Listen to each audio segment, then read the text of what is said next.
Welcome. I'm your host, Lee Adams, and today we have a special guest, a guy that we've had here before, and we're glad to have him back again and hope to see him many, many more times. He's a Bethel Park High School graduate, went on to Rollins College in Florida and graduated with a degree in history, then went on to Duquesne Law School and graduated with a law degree and practiced law for 7 years.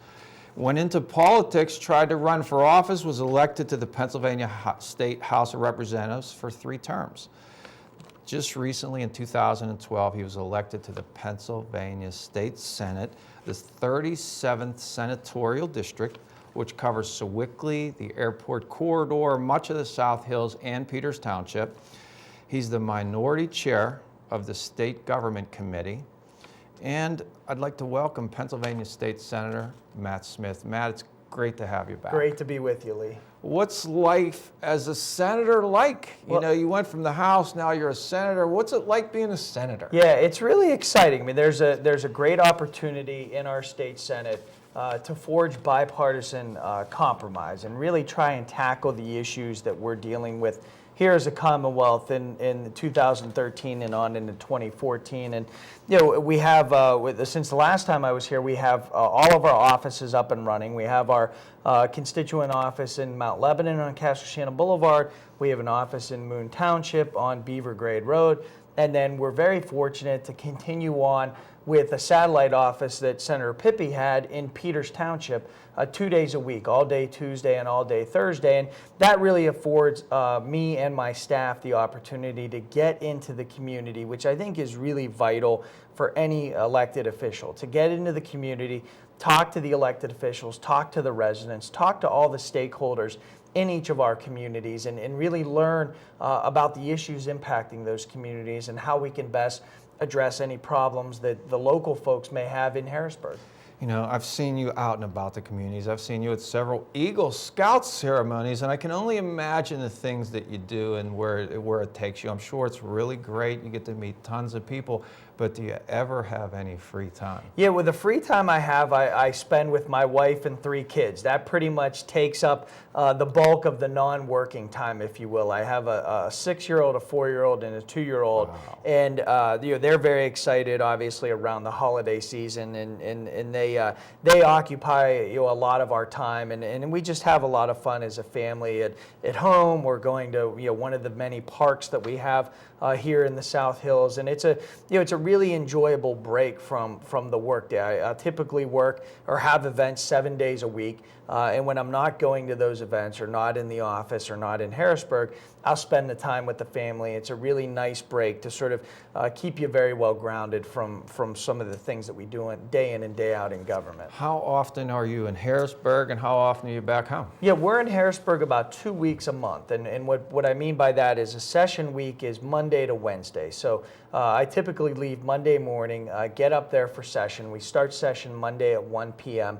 And then have session again Tuesday and Wednesday, and then I typically return home Wednesday afternoon or Wednesday evening whenever we're done with session that particular day. So we're usually up there about 2 weeks a month and try to be very efficient with the operation in the state Senate and using the time up there in the most effective manner. So your kids probably aren't at the age yet to ask you what's going on in Harrisburg, Dad. Yeah, they just know I'm gone. That's pretty much it. They always say, Daddy's going to work or Daddy's going away, and they don't know. Our 6-year-old is starting to figure out and starting to learn about government and ask questions, and she's very happens to be very interested in some of the things I was interested in as a kid. I was a history major in college, so I've always been interested in U.S. history and government and politics, and she's got her, I think she's up to the 7th president memorized, and so she runs through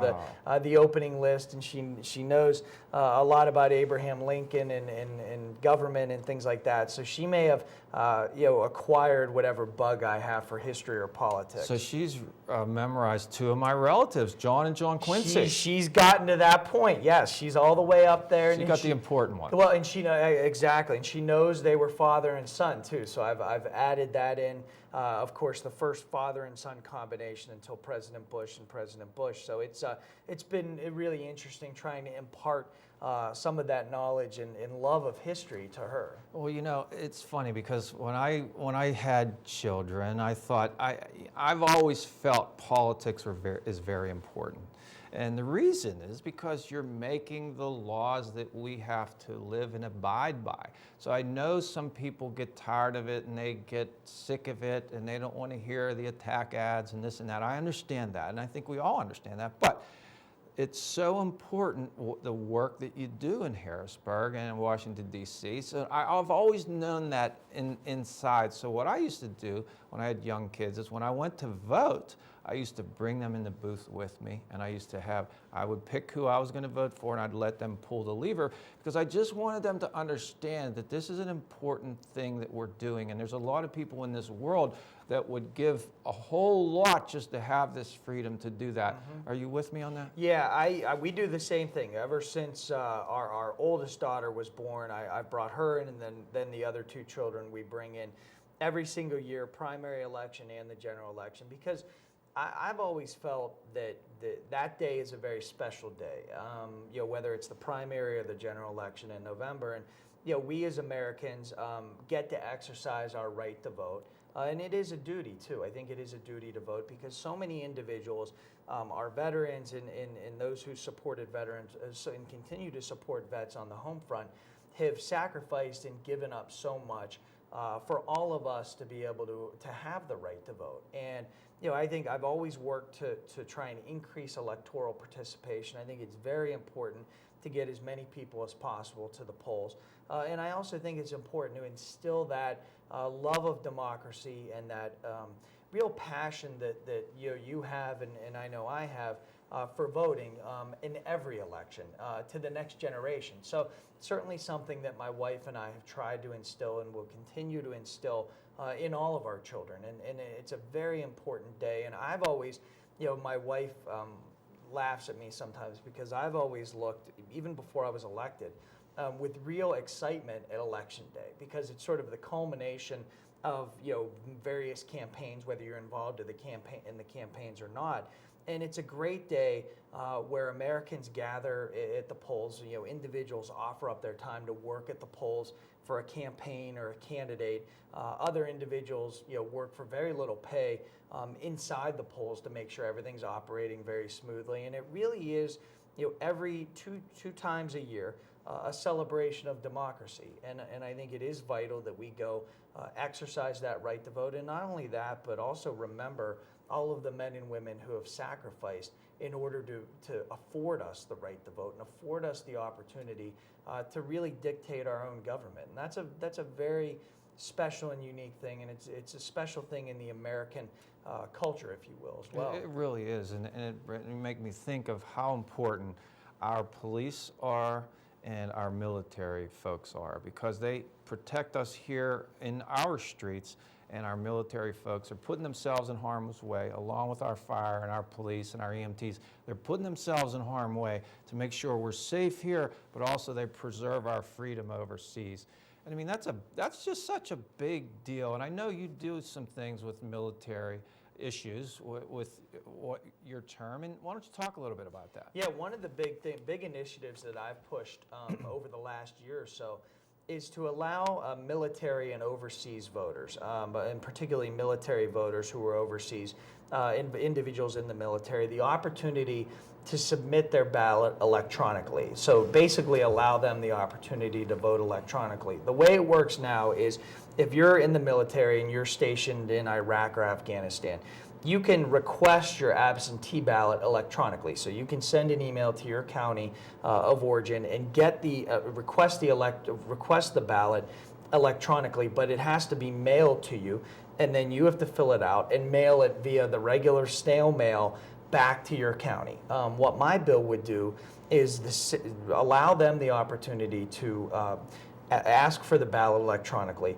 but then also fill out the ballot wherever they're stationed, and then submit it back to their county electronically. And one of the things that we learned was that overseas absentee ballots are returned, so actually submitted and voted in an election, they're returned at a much lower rate than domestic absentee ballots. And I think the reason is because it's so difficult. Anyone who's been stationed overseas in the military knows how difficult and unreliable the mail is because there are other things going on, obviously, over there.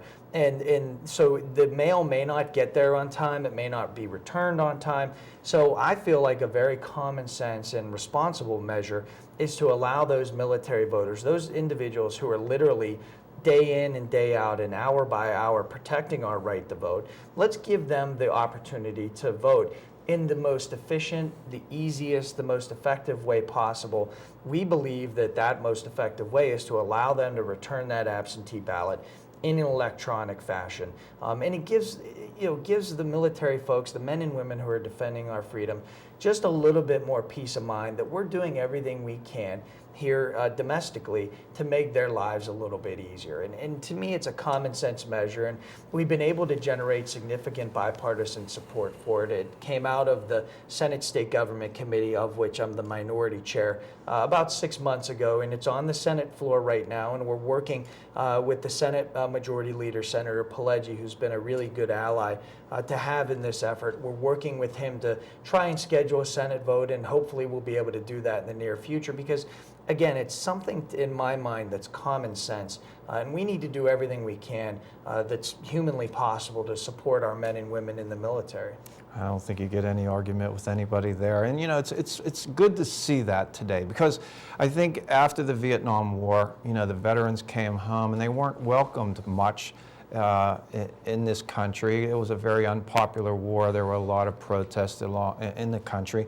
But I think now, there's more of a consensus that people understand what they're doing, appreciate that they're putting their life on the line, and we need to do whatever we can for the veterans, and I'm sure that you feel that way. Yeah, and that is a good point. When I was in the House, we haven't done one in the Senate yet, but in the State House, we did veterans recognition events, starting with World War II, moving into the Korean War, and then the Vietnam War. And you know, what you're struck by when you talk to veterans, no matter what particular era they're from, or no matter what particular war or conflict they fought in, whether it's today in Iraq or Afghanistan, going back to World War II, and you talk to those men and women, and what really strikes me is how humble they are with what they did. And you know, you talk to World War II vets who are out there today, and you know, they act as though, you know, everyone did this and everyone would have done it, and I was just doing the ordinary thing and fighting for my country. And you know, really, the statement there is it's not what everyone does. It's just not, and it's ordinary people doing extraordinary things. And you know, I always try to make sure to, you know, whenever I see a vet, to thank him or her. Whenever I'm at an event on Veterans Day or Memorial Day or whatever particular holiday or commemoration it is, it's really important to thank our vets because, you know, as you mentioned, during the Vietnam era, you know, a lot of those vets were not welcomed like they should have been when they returned home. And I think that is, you know, terribly unfortunate. And certainly not the right thing to do. And you know, I think today it's changed a lot. And you see folks, when men and women return from Iraq or Afghanistan or wherever they're located, there's a real appreciation now, I think, in our community. And you know, I was fortunate enough on Veterans Day to attend several veterans recognition events. I attended one in Upper St. Clair at the Veterans Memorial, attended one at Streams Middle School that recognized veterans. And you know, it's just really important that we pause not only on those days, but 365 days a year to thank and make sure our veterans, those men and women who are defending our freedoms, know how much we appreciate everything that they're doing. And not only that, but the families of veterans, everything that they give up every single day, whether it's you know, during a war, every single day that they're sacrificing to not be with their loved ones. It's a real sacrifice for not only the individual who's in theater, if you will, but also their families who are back home. No, I couldn't agree with you more. Now, speaking of another veteran that's local here, he was a Duquesne graduate. He was a Navy veteran, the beloved magistrate in the largest district in Allegheny County of Bethel Park and Upper St. Clair. He passed away suddenly at the age of 54, Judge Robert Wida. I mean, I interviewed Blaise Larentondo and just did a great interview with him in Mount Lebanon and talked about his life as a as a magistrate, and he, you know, the one line that struck me was, if there were not drugs and alcohol, I wouldn't have a job, which just tells you what that does to people and how they end up in front of the magistrate. But he talked to me about how wonderful a person Judge Wida was, and that I should go interview him. And I had it on my list. I was going to go interview him, and then I find out he suddenly passes away. I know you're doing some things or have done some things with him. Yeah. Talk about him. Yeah, Judge Wida was a really great man. I knew him well. As you know, I grew up in Bethel Park.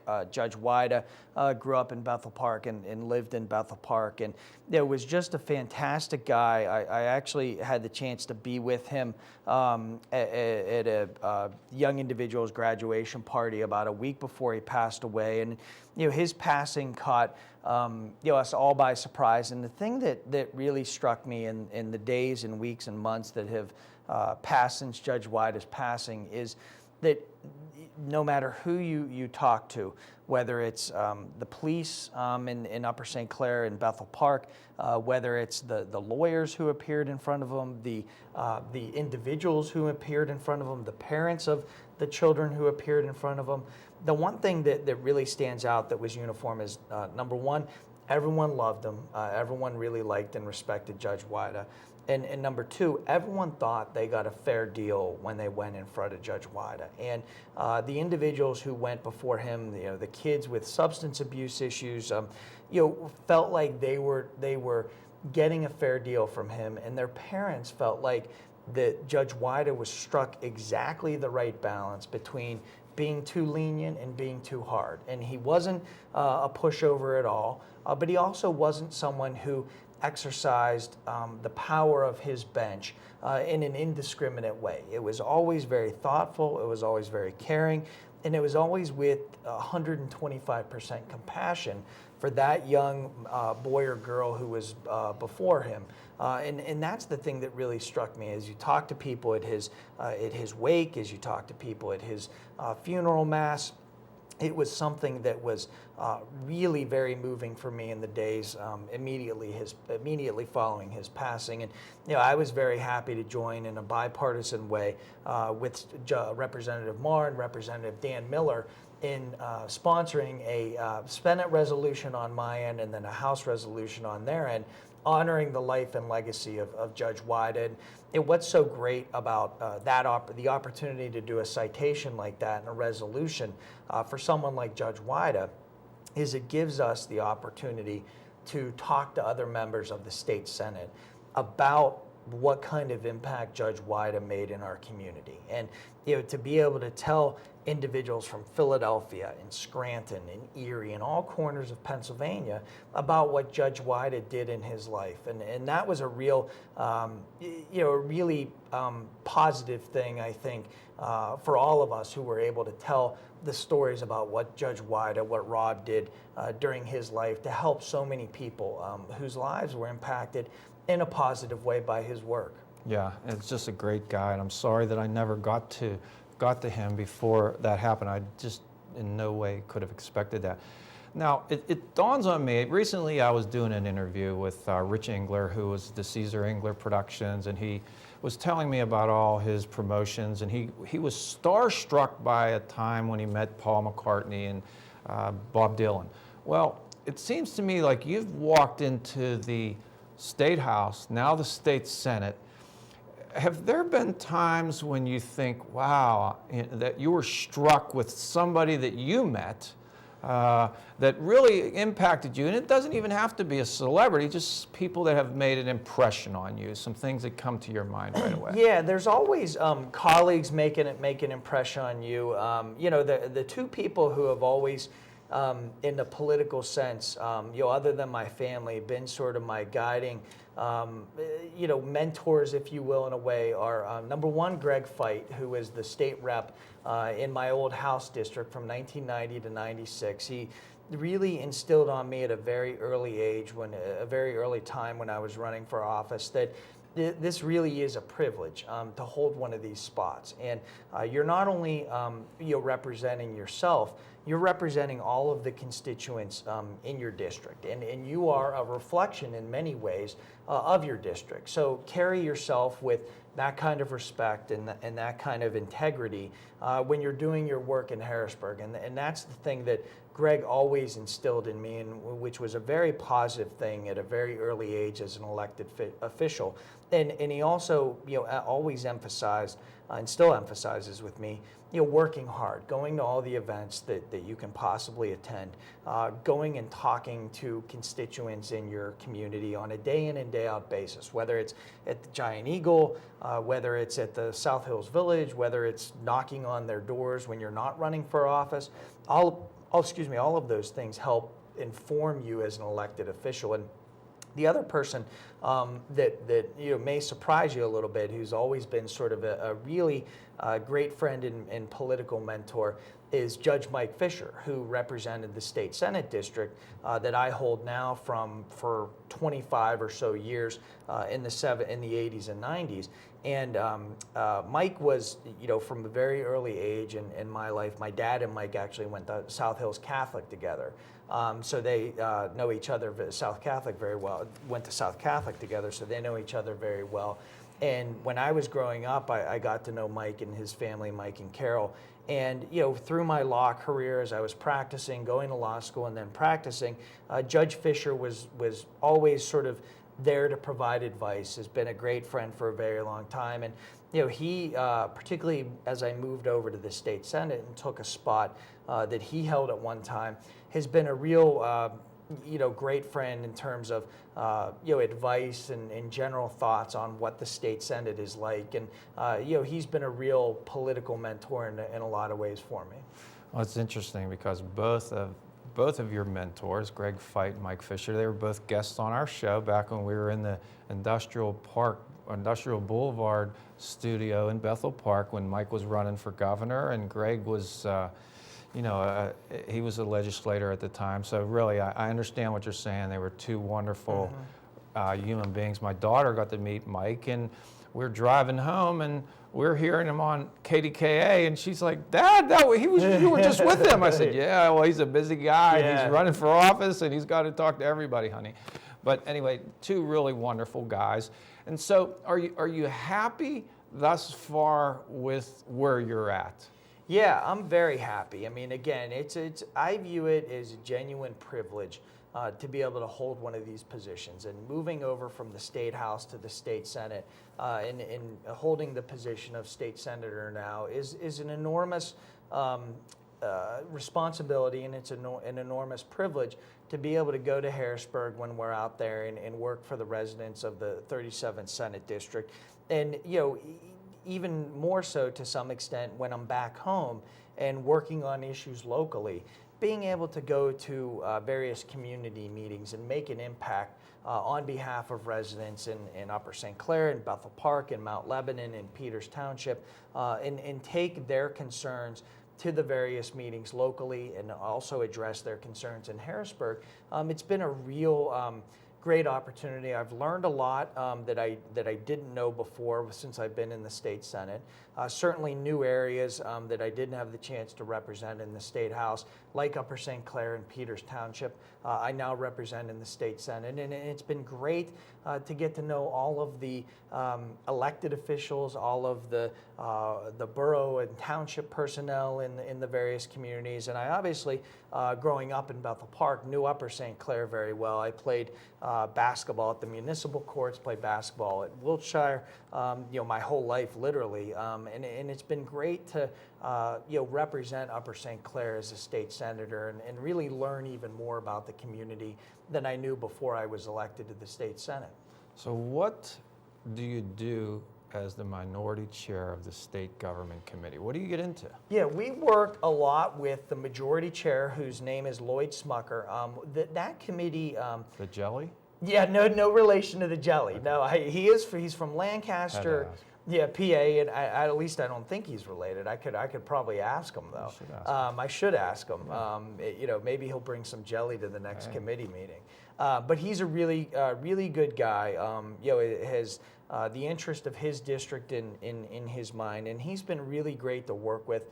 on a number of issues. And what the state government committee has jurisdiction over is exactly what it says, the Department of State here in Pennsylvania. And the Department of State in Pennsylvania has jurisdiction over campaign finance laws, electoral laws, so anything in the election process. It has, as I said, the military and overseas electronic ballot. Our committee has jurisdiction over how ballots are cast and things like that. It has jurisdiction over all the lobbying laws in Pennsylvania. So there's some really, very weighty laws and issues that come before the state government committee, and it's been a real pleasure to serve as the minority chair of that committee. And it's been great to work with Senator Smucker because he's someone who really has an open door and doesn't just shut down the minority because we don't have as many votes as the majority. He's been very inclusive in hearing our thoughts, working with us on issues, and it's been a real pleasure to serve as the minority chairman of that committee. So I'm hearing that Pennsylvania, and I'm making this assumption, and you can correct me, that the atmosphere in the state government is not as contentious as Washington, D.C. Yes, I think that's a very accurate statement. I think what frustrates people about Washington is they see this constant gridlock and constant fighting between the Democrats and Republicans in Washington.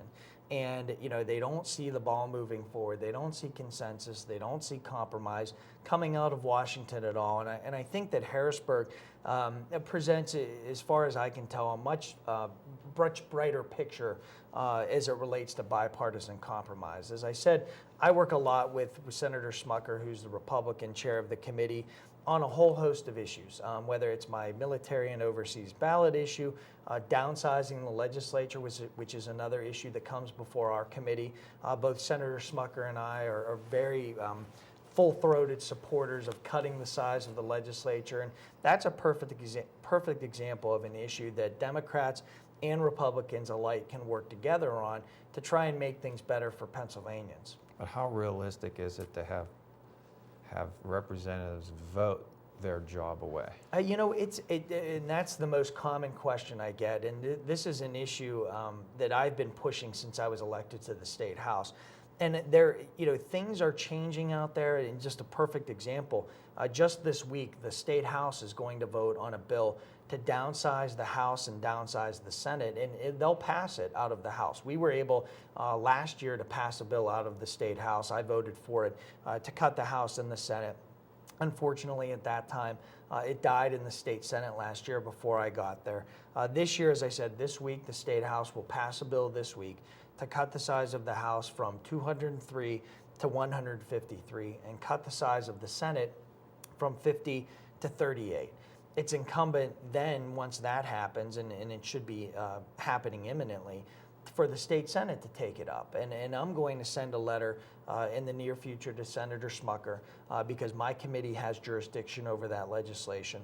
I'm going to send a letter to Senator Smucker asking him to hold a hearing and then hold a voting meeting on that bill to downsize the legislature. Because I think one of the key points on that issue is every time it's been up for a vote, it passes. And so the key thing is to actually get the leaders to call the bill up for a vote. And at that point, I'm very positive about it passing in an overwhelming manner. And so I think that's the key, getting it up for a vote. And it's something, Lee, it's one of those issues that in 7 years since I've been in elective office, I've held probably hundreds of town hall meetings throughout my career. The one issue that comes up at every single town hall meeting is downsizing the legislature. It's something that a lot of legislators, a lot of senators like I want to see passed. And it's also something that our constituents want us to pass. And there's a real clamoring out there from the public on this issue. And I think it's high time that we just go about doing the business of cutting the size of the legislature once and for all, and then let us reap the benefits, the cost savings, the efficiency that I think will come about in downsizing the legislature, all of the positive things that will come out of it. It's time that we reap the benefits of that downsizing and get on with this business. Well, I think it's great that you support that because not everybody does, and because it could affect your job. Yeah. So I really respect that. Now, from what I understand, Pennsylvania has one of the largest, if not the largest, legislature in the country. And it seems like it just makes sense. Yes, it absolutely makes sense. And, you know, my position on it has been, you know, with other legislators, even if you don't agree with it, listen to your constituents. You know, if you walk down the street, if I, tomorrow morning, wake up and I walk into, you know, Outback Steakhouse in Upper St. Clair, and I ask 20 people whether they're in favor of cutting the size of the legislature, I bet you 19 or 20 of them would say yes. And, you know, that to me is one of the tests that, you know, I sometimes apply when there's legislation. I happen to be fully in favor of this, but, you know, my point to some of the other reps and senators is listen to your constituents. The public really, really wants this. And not only that, not only are there substantive benefits that we would receive by cutting the size of the legislature, there's an important symbolism there. And the symbol is, you know, after I was elected after the pay raise, and in part because of the pay raise.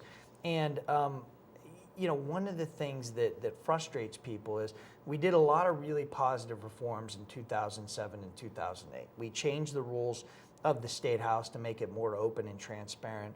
We changed the state's open records law to make the state a much more transparent and open form of government so that the public can go in and look at certain documents and have access to public documents.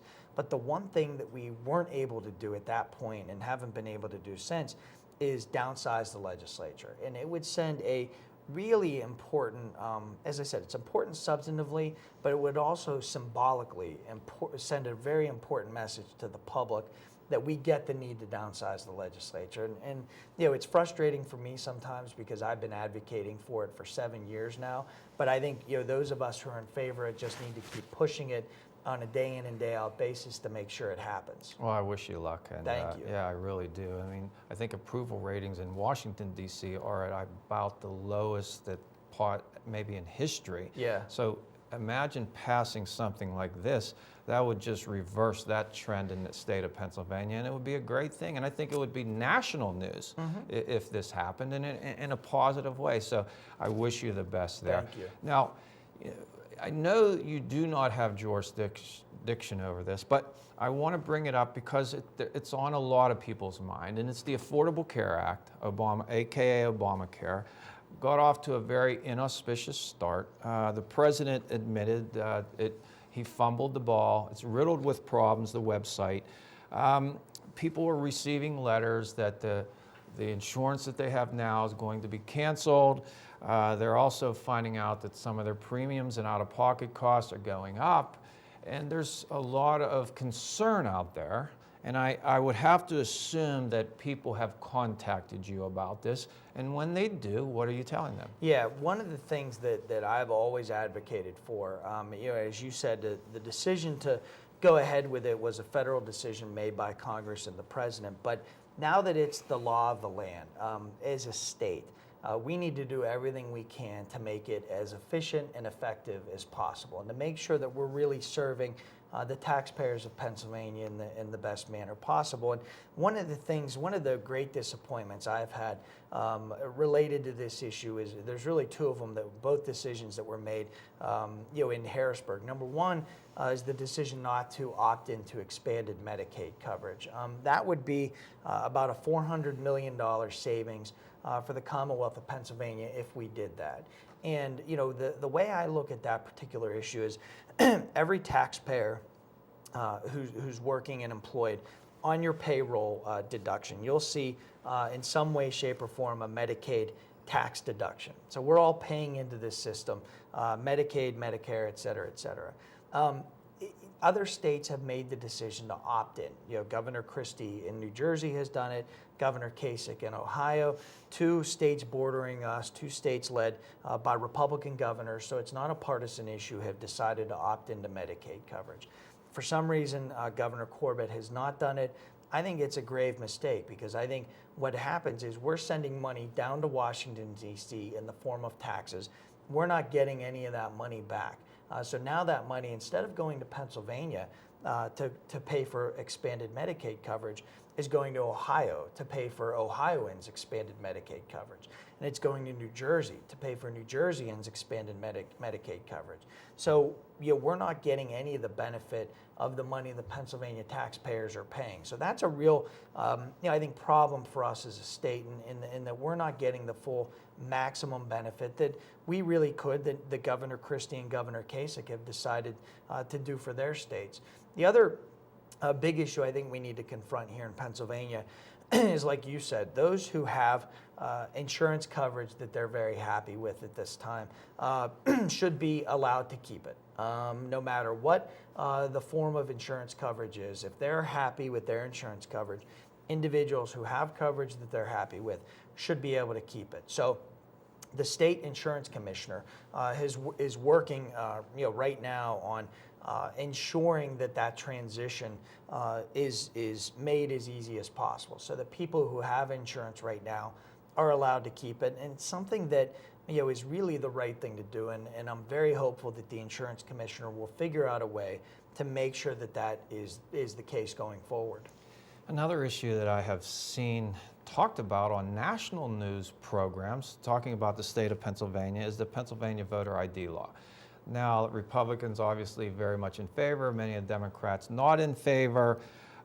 What do people need to know moving forward as they go to vote in these upcoming elections? What is required of them with this voter ID law? Yeah, right now the law is not in effect, and it's subject to litigation. So it's before the Commonwealth Court, and then ultimately whoever loses at the Commonwealth Court, it's likely that they're going to appeal to the Supreme Court. So right now, it's important for the public to know it's not in effect. Number two, that it'll ultimately be decided by the Pennsylvania Supreme Court, probably at some point, I would say early part of next year, maybe before the summer next year, sometime in the spring it'll be decided. And the way I've always looked at it is, if you're going to provide every single person with a free photo ID and then require them to vote, that's really one thing. But what the state did after passage of voter ID was make it very difficult to actually obtain a photo ID. So if you don't have a driver's license and you don't drive for whatever reason, you may not have a photo ID. The state didn't make it as easy as possible to obtain that photo ID. Perfect example is a college student at a college in Pennsylvania. If they have a photo ID that happens to have an expiration date, they could use that to vote. If you're a junior in college and you go to a school where the photo ID doesn't have an expiration date, for whatever reason that school doesn't put it on, that photo ID is not acceptable to vote. So those types of sort of arbitrary, I think inconsistent applications of the law are a real problem. The other problem I had was in November of this year, the Department of State spent about $1 million, over $1 million, on a voter ID law that I felt was, at the end of the day, not as clear as it could have been. And I think in this day and age, rather than spend money on a law that is not yet in effect, if the law is in effect, you have to communicate with people. Great. Let's make sure that we're communicating with people about the current state of the law. But I felt like $1 million expenditure, which is around what it was, as I said, a little over $1 million. At the same time that that the governor is cutting education, cutting environmental programs, really was not a good use of over $1 million in taxpayer funds. And I think during this time we need to be very cautious with how we're spending taxpayer funds, and did not feel that was a great use of taxpayer expenditures, and certainly hope that doesn't happen again. Education. When my children were younger, we got hit with several school strikes, and as a parent, it was very, very frustrating. It pushed the school year way, into the summer. There were just issues with all that. We were working, we were trying to figure out where to have our kids. I mean, it went on and on. We got hit with a couple right out of the gate when my kids were young. Lately, we don't see as many. I think it's because of some legislation that occurred between then and now. So where are we at there? School strike and labor negotiations with teachers. And what else is new in education? Yeah, I think on the collective bargaining, I've always been a big supporter of collective bargaining rights and ensuring that management and labor have an even seat at the table, and and both are treated equitably. And I think that's really the key thing. You can't let the system be weighted too far in one direction or too far in the other. They have to be equal partners, if you will, in the future of that operation. Whether it's a school district with our kids in it and educating them, or whether it's a steel plant that United States Steel operates. I think one of the key things is we've got to make sure that each party has a seat at the table and can engage in a discussion interactively. Because, for instance, when you look at education nowadays, there are a lot of very innovative things happening in our public schools. In the Upper St. Clair school system, for instance, there's tremendous technological advances that are being employed within the public schools today. And the Upper St. Clair teachers and everyone associated with the school district obviously does a great job, because Upper St. Clair is always ranked at the top of the class, as is Bethel Park, as is Mount Lebanon, as is Peters Township. We're very blessed in this area to have great school districts and that have great facilities, that have great teachers, great administrators. Great traditions. Yeah, great traditions of education. And there's, I think, a lot of reasons for that. All of the reasons I said. Family commitment, parents committed to making sure that their kids not only go to school, but are engaged on a day in and day out basis, and then when they're home, are engaged in homework. And that's certainly something that is a piece of the overall education puzzle, if you will. One of the things that I've been really concerned about is, as a state house member initially, and then now in the state senate, are the cuts in education over the last couple of years. And I've been very disappointed in the governor's decision to do a lot of these education cuts. He cut about $1 billion in education. And I think of all the things that we can get a return on investment from, there's nothing better than education investment, whether it's K-12 education investment, higher education investment. And one of the things that I'm really passionate about is early childhood education, pre-K, 3- and 4-year-old education, where every dollar invested at that age, the return on that investment for taxpayers is anywhere from $8 to $18. And if I said to any businessman, any businesswoman, every dollar you invest, you're going to return 8 times that, 15 times that initial investment, they would say that's the greatest deal I've ever heard, and that's a no-brainer to make that kind of investment. And I thought one of the best statements on early childhood education was made to me a couple weeks ago by an Upper St. Clair resident, Kirk Condrich, whose daughter Chloe has Down syndrome and has been, he's a big believer in early intervention, early childhood investment.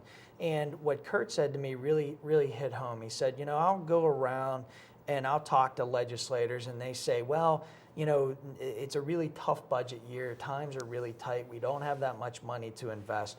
And Kurt's response is, you know what? This is exactly the kind of investment we should be making in tough times, because there's no better proven return on investment than early childhood education. And when we're looking at budgets that are shrinking and in difficult economic times, we've got to make sure that we're making very thoughtful investments. We can't spend money on everything. We can't spend money on even the things that we did 10 years ago.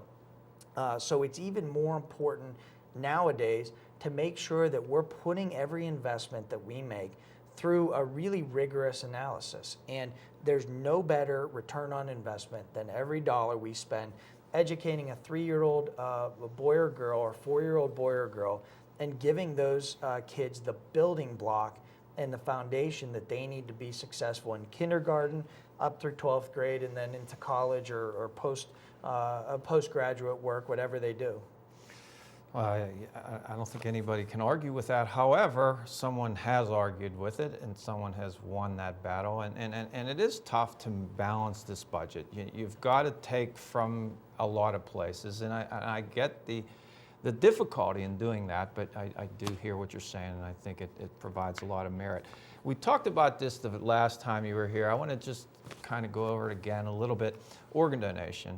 It's important to me for a lot of different reasons, but there's 121,000 people on the list.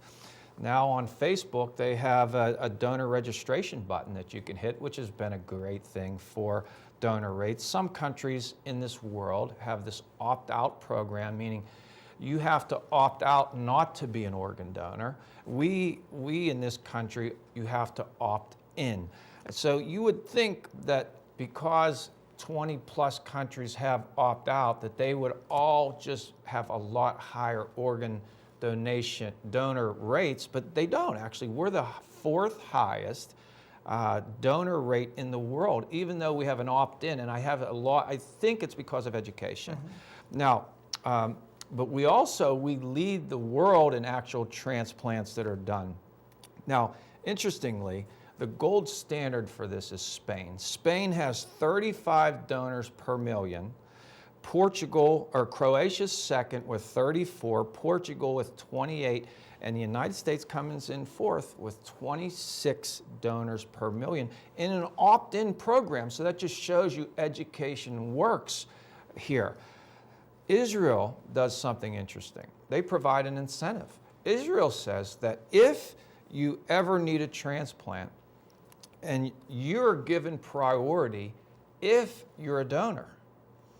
Now, I realize that in this country, several states have proposed opt-out legislation to put in front of their assemblies. Nothing has passed. So it just does not seem that the will is there for that. But interestingly, the Donate Life National Donor Designation Report Card in 2011 ranked states, and they gave gold medals, silver medals, and bronze medals. Pennsylvania fortunately got a medal, but it was a bronze medal. Now I think Pennsylvania could get a gold medal because you think about the transplant centers we have in the state on both sides of the state, just world renowned in Pittsburgh and in Philadelphia. Now, interestingly, as far as that report card, Colorado is one of the tops. It's 65% donor rate. Then followed by Louisiana at 58, Utah 54, Washington and Wyoming are actually at 59. Now, Ohio, our neighbors, at 55% donor rates. Pennsylvania is at 45. Now, it's not bad, but we could do a lot better. Now, I understand since we talked the last time, there has been some developments with organ donation and organ transplantation. Why don't you talk about that? Yeah, Senate Bill 850. I'm a co-sponsor. It's out of committee. I believe it was in the Senate Health and Welfare Committee. It's in the Appropriations Committee and could come up for a vote this year.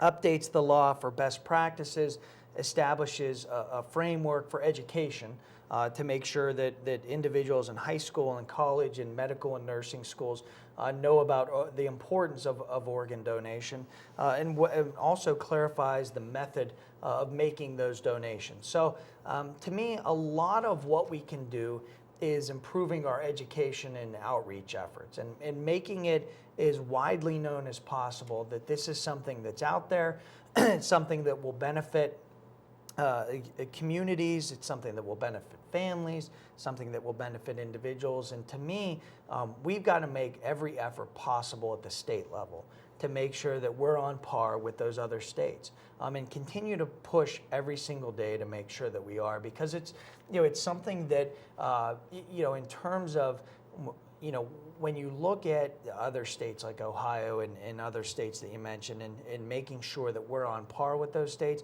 we've got to be on par in every single area. And one of those areas is organ donation, to make sure that we're at the same rates that they are in a number of people doing this. Yeah, I think it's important. And I'll tell you, and this is what you can tell your folks at the Senate. I go to high schools and I speak about it. And I have the teachers have their students rate how I do and tell me what they think and what they were thinking prior to and what they're thinking afterwards. And these teachers send me that in the mail. They send me what these kids are telling me. And after one period with these kids, I have almost, it's not 100%, but I'm in the 90s in terms of them going to sign up to be organ donors. And it's just the power of education. It's the power of education.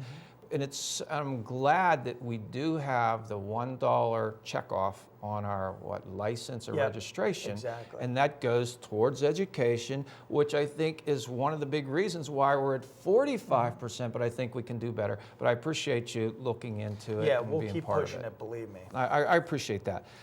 Marcellus Shale. Talk a little bit about that. Now, it's a debate between jobs and environmental impact. Now, Governor Corbett, he pledged early on that he wanted Pennsylvania to be the Texas of natural gas industry. Two recent Duke studies showed that about an hour east of Pittsburgh, they went into a river, did some samples, and it showed elevated levels of radioactivity. They went up into northeast Pennsylvania, and they checked the drinking water wells near fracking sites. And they were shown to be 6 times higher contamination than non-fracking sites. Now, the environmentalists call for higher taxes, severance taxes, and tighter regulation. The governor defends his record, and he looks at Act 13 with enhancements to the Pennsylvania environmental protection laws. Critics say it's not enough. So where are we today with the regulatory climate in terms of making sure that these drilling rigs are allowing us not to contaminate the water that we drink? Yeah. I think the key when you look at the issue overall is being able to strike the right balance between growing economically, creating job opportunities, creating economic development, which the industry does, which there's no question about it, that investment in Western Pennsylvania is increasing, in the tens of millions and really billions of dollars. There are opportunities here. We've got the opportunity to potentially have a petrochemical facility that will be operated by Shell in Beaver County that will create 10 to 15,000 construction jobs immediately, then tens of thousands of jobs after that once the plant is constructed. That wouldn't be here except for our energy industry that's here right now. So those opportunities are out there. The flip side of that is we've got to be able to make sure that the regulatory framework, the environmental protection framework, is in place to make sure that we're addressing any needs that we have on the environmental front. And one of my big bones of contention with the governor over the last 3 years has been the way that he's handled this issue. I voted against Act 13. I thought it was the wrong approach in 2 respects. Number one, I felt like and still feel that that the revenue generated by the impact fee is not sufficient to address a lot of the infrastructure and environmental issues that we face. And then 2, even I think more important to some extent, is the local control aspect of it was taken away by Act 13. What Act 13 did was preempt our local community's ability to dictate when and where and how the activity is conducted. And Peters Township is a plaintiff in the Act 13 lawsuit that right now is pending before the Pennsylvania Supreme Court. I'm very hopeful that the Pennsylvania Supreme Court will strike down those local preemption provisions, and that will allow areas like Peters Township to make the determination on their own by local elected officials, by local people in the community as to how best to govern this particular activity. Right now, under Act 13, it's dictated by the Pennsylvania Public Utility Commission. I don't think that it's proper for some bureaucrat in Harrisburg to make determinations on when, how, and where drilling occurs in Peters Township or some other area in the South Hills. And so I'm very hopeful that the Pennsylvania Supreme Court, whenever the decision comes down, will strike down that local preemption part, because I think that was a big mistake by the governor to support that local zoning preemption portion of Act 13. Well, a recent Mercyhurst poll said that 49% of Pennsylvanians favor drilling. However, 61% of our residents don't believe that drilling companies care really about our environment, and 63% of our residents believe more regulation is needed. Now, obviously, this plant coming into Beaver County is a wonderful thing for our area, and it's going to bring jobs, and those jobs are going to help raise families and pay the bills. We all need to have a job. We all need to pay our bills and eat and raise our kids. It's important, but it always seemed to me that just as how strongly I feel about how important our police and our military are, I think it's just as vital that you, I, your children, my children, and all of our children have clean air to breathe and clean water to drink. To me, that seems to me, Senator, to be non-negotiable. We have to have clean air and clean water. And that's where I believe that the governor and a lot of people, I'm not going to say what I believe, but what a lot of people think is the governor has not been tough enough on these drilling companies.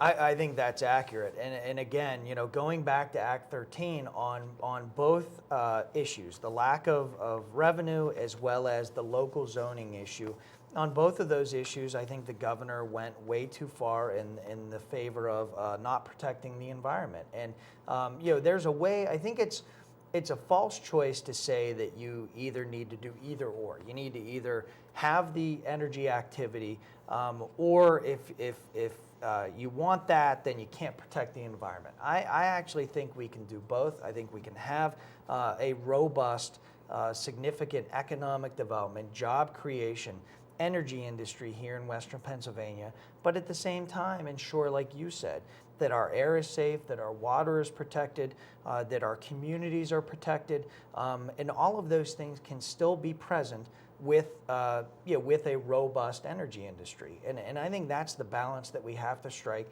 I don't think the governor has struck that balance, unfortunately.